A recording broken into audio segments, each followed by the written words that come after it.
Time's flying. So for the class of 2026 of your college, so network and see who are those people. You may get to know other people that way. Find some people from your area to know, and then use the online world to connect. I mean, take the pluses from COVID, like, hey, let's have a Zoom day where we just like say hi. Like, it's nice if you see faces for the first time, right? So after you get to know them. So don't be afraid of doing that. Everyone's afraid in this process, even the ones who are don't have the courage to admit it. So, right, it's a new adventure, and the more you know about other people, check out the website Student Life. Like, now you know, like, this is your campus. What are some things to do? And for those programs, and then if you have heard about Older's large classes, you could still take, for those who don't need a break, and maybe take an asynchronous online class, take a transferable course. You don't have to take that intro psych class on that campus. You don't have to take that, certain science course. Like if you're not a STEM major, you could take meteorology, oceanography, geology. It doesn't have to be the traditional classes, and get it over with in the summer and then get adjusted.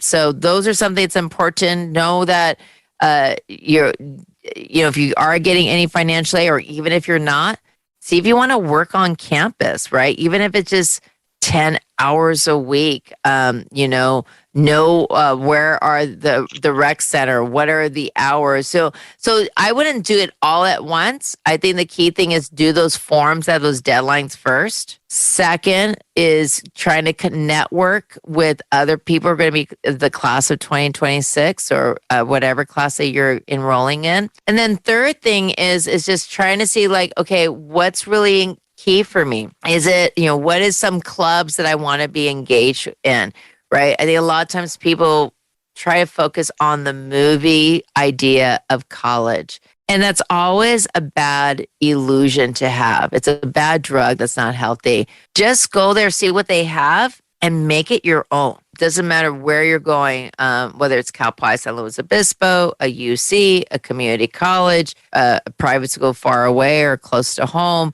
Make it your own. Keep the good close to you and keep the bad far, far away from you. That's really good information. I'm really glad that I know all of that, and now I have that in my mind, right in the front of my mind, just to consider and think about all day and night. Every time I have a moment of free thought, that is what I will be thinking about, because there's a lot that there still is to do. And it boggles my mind to think when we started this podcast, it was so long ago and I had no idea any of this was going to happen. And even though it feels like it's over because I have committed to a college, it still is not over. And there's still a lot to think about and a lot of decisions to make about my future. Oh, yeah. I mean, there's also probably still scholarships you could apply to. I mean, a lot of times students don't know that. Like, that's the thing is, like, whatever's important to you, make that office your best friend. So even if you don't get financial aid or not, just say, hey, is there any scholarships I could still apply to? If there's a department, I mean, if you don't know who Weird Al is, they're actually making a documentary from the actor from Harry Potter about he graduated from Cal Poly San Luis Obispo and worked in their broadcasting. And you have your resume, Isabel, already about being a podcaster. So, those are things that you don't have to wait until college begins. There are professors eager to find students to connect with you. And if they're not eager to connect with you back, then okay, let me check someone else out. And then don't forget, what's the favorite website that I tell everyone not to forget? Did you forget it? That's a good question. Can I guess? Is it, I need to think. I feel like it has something to do with professor, and it's like, I can't even remember. It's good question, Anna. So it is the one website. If anything, you've listened to all these podcasts, is ratemyprofessors.com.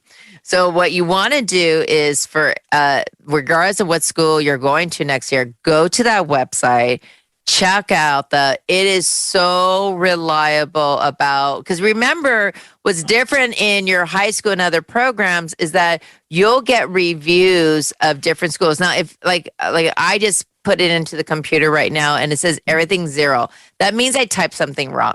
So just make sure that you put in your school in there. And it's kind of hard for schools like, because not like Cal Poly, it's California Polytechnic Institute, et cetera, et cetera. So that's something where you can search up a school. Like, for example, I'm just going to pick up randomly Cal Poly Pomona, and which is another CSU campus on there. And then you can go look up professors, specific classes. So you will know who your professor is, who is great, who is not, because there's always going to be certain teachers who are not great at what they do and some who are not. And so you really want that. Now, their website is terrible because there's all these ads. That means they won't stalk you like Instagram is, but it's such useful information. Trust me, it works. It's really important to do. Okay, I'll make sure not to forget that website, ratemyprofessors.com. That's right, with an S at the end. So ratemyprofessors.com. So now you said it's been a year. There was no predictability. But what would you have done different? What you would done the same? And what are you so grateful that you did? When I think about it and think about things that I would have done different, I think that would have to go way back into my previous high school years. And maybe I would have tried a little harder. Maybe I would have tried to get that perfect GPA, because that's what really would have made the difference. I think that the essays that I wrote and the personal statements and all of the information I filled out about my extracurricular activities, I did those to the best of my ability. I think I talked about myself. I think I really told my story, and I just talked about some things that are special and unique to me. And although I did not get accepted into any of the UC schools I applied for, I really do think that I did the best I could. And if they made their decision based off my GPA, then that's okay with me, because I know that I did the best I could in my application. One thing I do think I could change was maybe my effort when it comes to scholarships. I feel like I could have gone on getting some scholarships done, getting some scholarship applications filled out a lot earlier than I started. I think that I had this one idea of this posse scholarship that I remember talking about way early on in this podcast. And that, it didn't work out for me, but it kind of got me down, and it got me feeling like, you know what, maybe this whole scholarship thing is not going to work. And I wish I didn't let that discourage me. I wish I really did keep trying for scholarships, because I do think it could have made a difference. And maybe I wouldn't have to consider cost as much when I was deciding a college, because that was really one of the main deciding factors when it came between Colorado State University and Cal Poly San Luis Obispo, was the cost. And it costed a whole lot more to go out of state, which I thought would have been an awesome experience, than it did to stay in state. And I'm glad that I made the decision that I did, but I kind of wish that decision didn't have to do so much with cost. And maybe if I would have spent more time on scholarships, that would have made a difference. No, and the only thing is you could do is learn from your past, right? You're not my first student, and unfortunately won't be my last student where, oh, are you kidding me? I felt I was so strong. And unfortunately, this is such a subjective and selfish process on both sides, right? And not saying that's a bad thing, right? I mean, you should be selfish about getting what you want, like for your new marriage, your new relationship with the college. And the college at the same time, right? Like they have their objectives of what they want to, and hopefully it works out for everyone. But with that knowledge comes, now you go to financial aid office. Even now, it's like, hey, are there any scholarships for freshmen or for this major or for this program? Like a lot of times students don't realize it. And now you're not applying for scholarships for all schools. You can just apply for the ones just for Cal Poly San Luis Obispo, right? So that's something that's really important and good. And at the same time, you did really best. Like just because, I think a lot of times people forget, like if there's semifinals or final, that's still accomplishment, right? Absolutely. Yeah, it's so important. And yeah, money ggets in the way, right? There's always going to be that neighbor is like, oh, your family could buy you an Audi every year and pay the $80,000 per year for each school. And right. And it's hard, right? Because there's a lot of circumstances, right? Some Yeah. people may just had generational wealth, or that parent just happened to have that job, or etc. But when you think about it, after you get your first job, no one goes and says in a job interview, so I graduated from this. It's It's all about your experiences and accomplishments. That name of that school was just your experience, and it's all about what you do. And if you're ever wondering, like, oh, yeah, but go to the website called linkedin.com, put in the name of your school, check out the alumni. You can even narrow it down based on your major.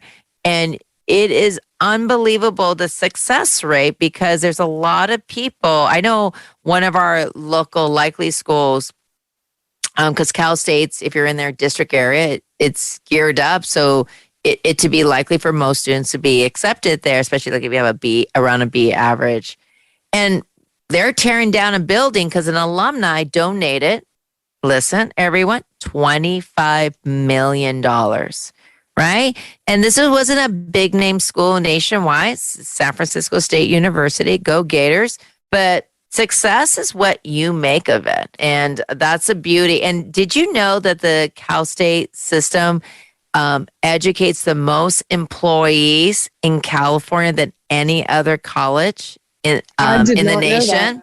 That's right. And California is a big state.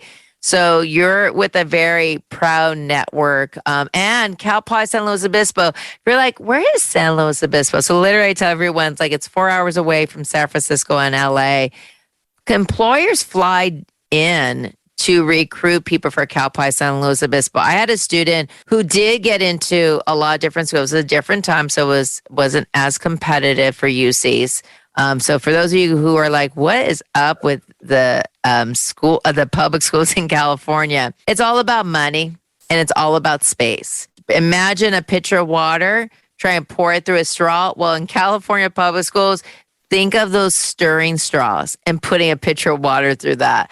There's just no space in the dorms. There's no funding. I mean, I don't know. Did you know there was a lawsuit for UC Berkeley? The neighbors were like, you can't enroll that many freshmen. And the judge agreed with them in the Berkeley courts. I did hear about that. And I think that's just insane. I couldn't even believe it. The government overturned that. They're like, you crazy. Like, you knew Berkeley was around since 1800s when you bought this property.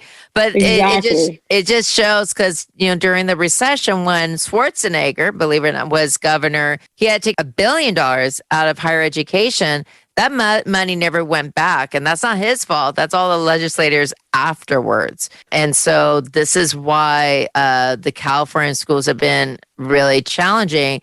But Cal Poly San Luis Obispo, in their formula, and keep in mind, you always say Isabel, try harder.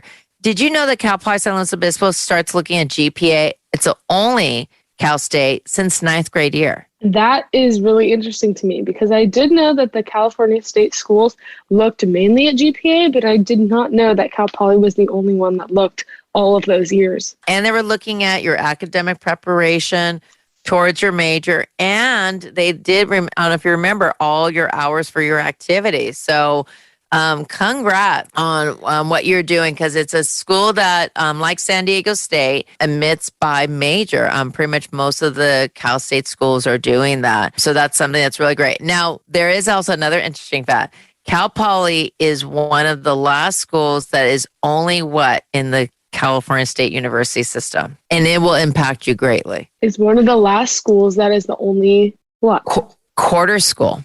So you will know. So because your school is pretty fast, right? Like you're not a semester school, so you are used to switching classes over. So you will have an edge, because most high schools are semester schools. So you will have a big edge going to Cal Poly San Luis Obispo of that quick pace turnaround. All right, we have different classes because quarter schools are not as long. And then you don't start school till late September.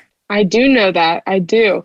I know my moving date is September 13th, and I know I start around the 19th, I think. And that's so exciting. I'm No, it so is. excited for orientation. I'm excited for everything that they've been emailing me and telling me about all of this stuff that they have to offer. And it just makes